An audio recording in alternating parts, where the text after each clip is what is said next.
Okay guys, I am at Keep 'em Rolling Motorcycle. Here is the card and the phone number. Got that? Got the phone number? It's right there. So we just dropped 2 Dynas off.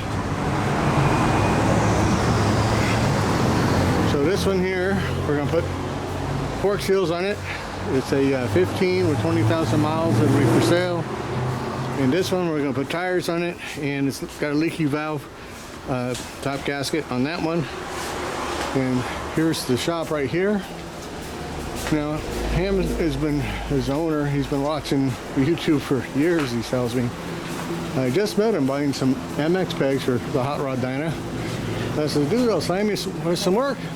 So I'm here, what, like a day later or something? Anyways, so, yay, we'll give him some work. That's Ham. That's his chickadee. Rip. And that's that. And we'll get back to you as soon as they're done. So bring them to business, guys. Let's load them up. Yeah. Yeah. I'll see you guys soon. See you guys soon.